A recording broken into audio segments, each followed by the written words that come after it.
Fala galera, canal Pobrejando de volta aí para falar do que a gente mais ama, futebol, sem enrolação e com opinião. Já deixa o like, se inscreve e bora! E hoje vamos dar sequência à série com o título Heróis Improváveis. Dessa vez vamos falar do Iraque que, em meio a uma guerra, conseguiu se reinventar e levantar a taça. Olha só o peso dessa frase da agência Reuters. Ela resume tudo, né? Não era só futebol, gente. Era sobre ter esperança. Sobre poder sonhar de novo no meio do caos. Era essa a carga emocional que esses caras levaram para dentro de campo. E para a gente ter uma ideia do tamanho dessa conquista, a gente precisa voltar um pouquinho no tempo, lá para 2007. Porque a missão desse time era, para ser sincero, impossível.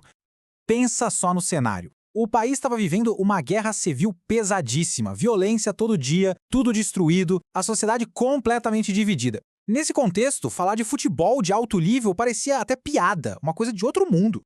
E o maior problema de todos pode ser resumido em um número: 2 semanas. Foi só isso, 2 semanas. Esse foi o tempo que o técnico novo teve para preparar o time antes do campeonato.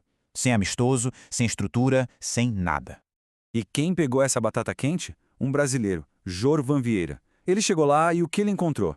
Um monte de jogador espalhado pelo mundo, sem lugar para treinar direito e com o moral lá no pé por causa de tudo que acontecia no país deles. A tarefa dele era basicamente tirar um coelho da cartola. Mas aí vem a parte mais maluca da história. O maior problema do Iraque fora de campo acabou virando a maior força deles dentro das 4 linhas. O caos que estava em volta deles criou uma união que nenhum outro time tinha. Sabe o que era o mais impressionante? A composição do time. Num país que estava rachado por conflitos religiosos e étnicos, a seleção era um exemplo de união. Tinha sunita, xiita, curdo, todo mundo junto, vestindo a mesma camisa, lutando pelo mesmo sonho. Eles eram a imagem de um Iraque que quase ninguém via. E a sacada do Jorvan Vieira foi genial. Ele sabia que não tinha tempo para inventar moda. Então ele focou no básico, no simples. Arrumar a defesa, ter disciplina tática e, o mais importante de tudo, criar um espírito de time, de um lutar pelo outro. Ele fez os caras acreditarem que juntos eles eram gigantes. E não deu outra. Essa união toda começou a aparecer em campo. A campanha do Iraque no torneio foi chocando todo mundo, jogo após jogo. A coisa começou meio tímida, com um empate contra a Tailândia, que jogava em casa. Mas o jogo que mudou tudo foi a vitória de 3-1 contra a Austrália, que era uma das favoritas ao título. Daí pra frente, a confiança dos caras foi lá pra cima. Passaram pelo Vietnã e na semifinal aquele drama contra a Coreia do Sul, uma batalha que só foi decidida nos pênaltis. E na hora da pressão máxima, quem aparece? O goleiro Nur Sabri. O cara virou um monstro, pegou tudo e se tornou um herói nacional.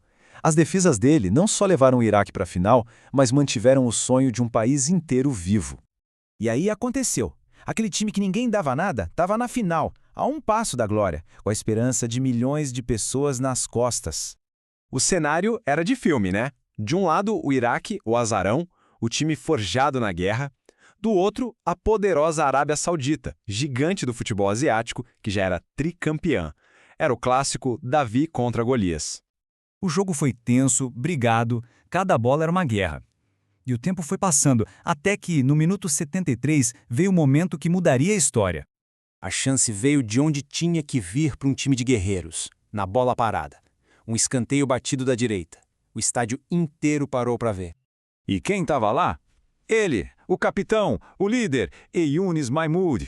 Subiu mais alto que todo mundo e meteu a cabeça na bola, pro fundo do gol, 1-0.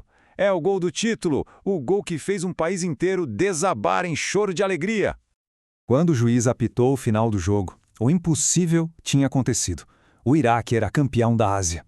Mas o que eles conquistaram vai muito, mas muito além de um simples troféu. E para quem acha que isso foi sorte, se liga nesse número aqui: 2. Foi só essa quantidade de gols que o Iraque sofreu no campeonato inteiro. Uma defesa sólida assim não é por acaso, né? Era a base de tudo, o que permitia o resto do time jogar. A receita do sucesso era clara e mortalmente eficiente. Começava com aquela defesa de ferro que deixava os adversários malucos. Aí, quando roubavam a bola, era uma transição em altíssima velocidade, pegando todo mundo de calça curta. Eles eram especialistas na bola parada, transformando cada escanteio em chance de gol, como a gente viu na final.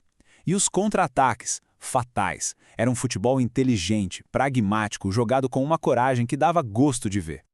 A imagem que fica para sempre é essa. De um lado, a festa dos jogadores lá em Jacarta. E do outro, as ruas de Bagdá explodindo em comemoração. Por uma noite, ninguém lembrou das divisões, da guerra, só existia alegria. Um momento de união e orgulho que não tem preço. Essa história do Iraque em 2007 deixa a gente pensando, né? É óbvio que o futebol não resolveu os problemas do país, mas ele mostrou o poder incrível que o esporte tem. O poder de dar uma trégua na dor, de unir as pessoas e de lembrar a gente da nossa capacidade de superação. Uma lição de vida. Comenta aqui embaixo e compartilha. Aqui é o Pobrejando, futebol raiz, resenha sincera e opinião sem filtro. Até a próxima!